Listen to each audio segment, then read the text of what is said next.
Seri 2, Gölgelerin Ormanı. Bölüm 1, karanlık bir rüzgar Lumo, ışık rüzgarını uyandırdıktan sadece bir gün sonra Luminia'nın üzerine tuhaf, açıklanamaz bir gölge çöktü.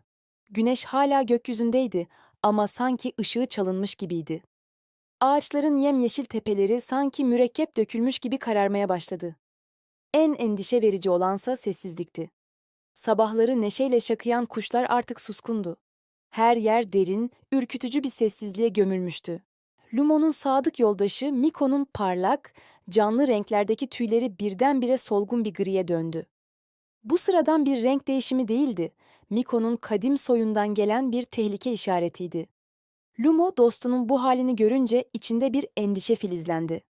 Tam o sırada Luminia'nın kalbinde yükselen kadim ağaçın binlerce yıllık kabuklarının arasından derin, titreşimli bir ses duyuldu.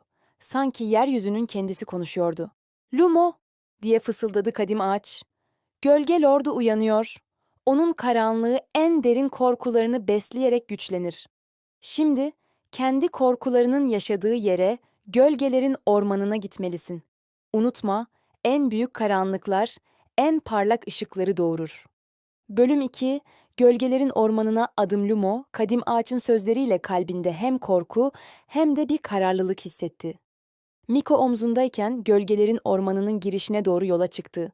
Ormanın sınırı sanki bir perdenin ardı gibiydi. Bir adım attığı anda Luminia'nın solgun ışığı bile sanki bir el tarafından boğulmuş gibi tamamen kayboldu. İçerisi zifiri karanlıktı. Ağaçlar sanki gökyüzüne uzanan kara pençeler gibiydi ve yaprakları fısıldamıyordu, hıçkırıyordu. Lumo ilerlemeye çalıştıkça attığı her adımın sesi tuhaf bir şekilde yankılanıyordu. Kendi ayak sesleri, sanki onu takip eden bir başkasına aitti. Sonra fısıltılar başladı. Önce belli belirsizdi, rüzgarın uğultusu gibi. Ama sonra netleşti. "Lumo!" diye sesleniyordu bir ses, kendi sesinin buz gibi bir yankısıydı. "Başaramazsın!" diye fısıldadı bir başkası. "Korkuyorsun." Lumo anladı ki bu sesler dışarıdan gelmiyordu. Bunlar, kendi zihninin en karanlık köşelerinde sakladığı korkuların, şüphelerin ve endişelerin yankılarıydı. Omzundaki Miko, bu karanlık enerjiden etkilenmiş titriyordu.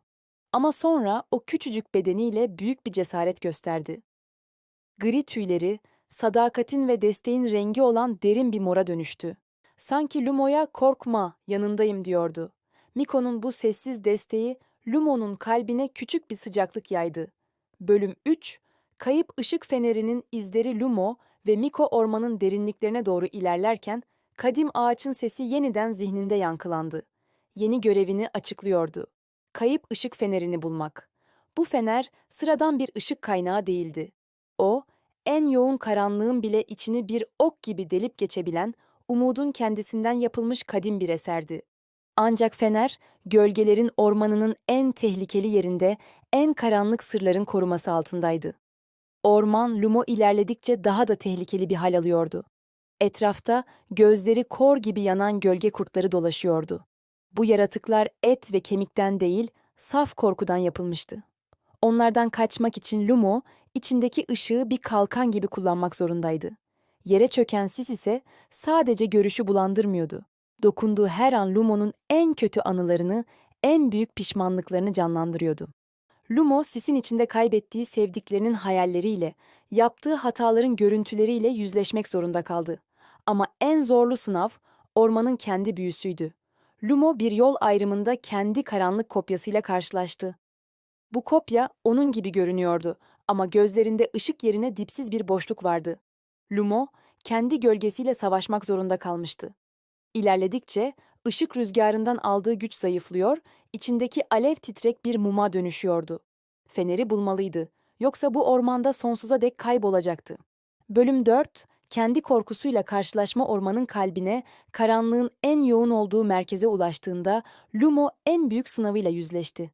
Karşısında duran, önceki karşılaştığı kopyalardan farklıydı. Bu, onun karanlık ikiziydi, Gölge Lumo. Gözleri kömür gibi siyahtı ve ses tonu, en sıcak yaz gününü bile donduracak kadar soğuktu. "Sen güçsüzsün," dedi Gölge Lumo, alaycı bir gülümsemeyle. "Bütün bu sorumluluk sana ağır geliyor. Işığı korumak mı?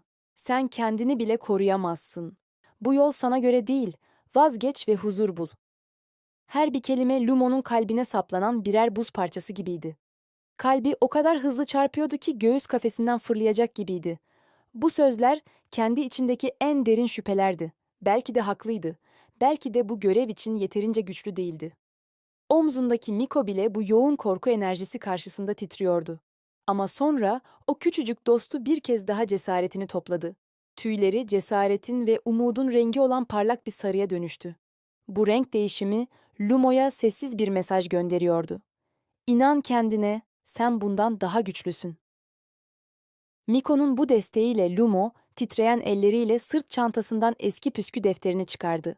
Kalemini kavradı ve gölge Lumo'nun gözlerinin içine bakarak yeni bir cümle yazdı. Korkular, karanlığı besleyen canavarlar değildir. Onlar ışığa giden yolun kilitli kapılarıdır ve anahtar onlarla yüzleşmektir. Bu sözleri yazdığı anda içindeki o titrek mum alevi birdenbire güçlendi. Küçük bir ışık kıvılcımı içinde büyümeye başladı. Bölüm 5, Işık Feneri'nin uyanışı Lumo'nun yazdığı o tek cümle bir büyü gibiydi. İçindeki ışık büyüdükçe karşısındaki gölge Lumo acıyla haykırdı. Sanki üzerine asit dökülmüş gibi bedeni erimeye, bir gölge gibi dağılmaya başladı ve sonunda tamamen yok oldu. O anda ormanın en derin noktasından daha önce hiç görülmemiş altın rengi sıcak bir ışık huzmesi yükseldi. Işık Lumo'yu kendine doğru çekti. Ağaçların ve sarmaşıkların arasından geçerek küçük bir açıklığa ulaştı. Ortada kadim bir taşın üzerinde duran, kristalden yapılmış gibi parlayan bir fener vardı. Kayıp ışık feneri. Lumo yavaşça yaklaştı ve titreyen elleriyle fenere dokundu.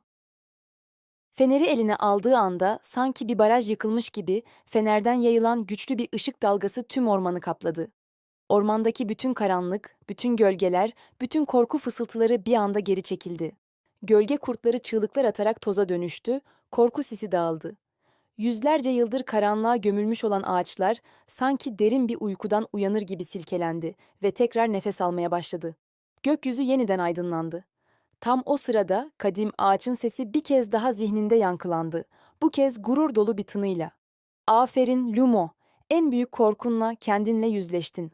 Onu tanıdın, onunla savaştın ve onu aştın. Korkularını bir düşman değil, bir öğretmen olarak görmeyi öğrendin. Artık ışığın ikinci parçasına, ışık fenerine sahipsin. Bölüm 6, yeni görev yaklaşıyor Lumo ve Miko, ışık fenerinin aydınlattığı yoldan ormandan çıkarken içlerinde bir zafer hissi vardı.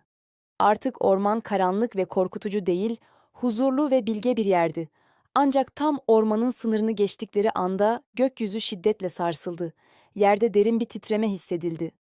Lumo başını kaldırdığında ufukta daha önce orada olmayan devasa bir silüet belirdiğini gördü.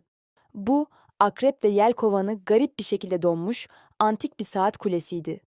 Kule o kadar büyüktü ki bulutlara değiyordu ve etrafındaki zaman sanki bükülüyor, dalgalanıyordu.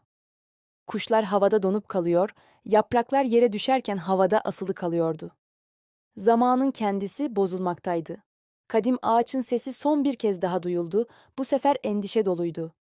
Gölge Lordu sadece mekanı değil, zamanı da ele geçirmeye çalışıyor. Lumo elindeki ışık fenerini sıkıca kavradı. Bir macera bitmiş ama çok daha tehlikeli bir diğeri başlamak üzereydi. Devam edecek, Zaman Çarkı'nın sırrı. Bu maceranın devamını kaçırmak istemiyorsanız kanalıma abone olmayı ve bildirimleri açmayı unutmayın. Bir sonraki bölümde görüşmek üzere, hoşça kalın.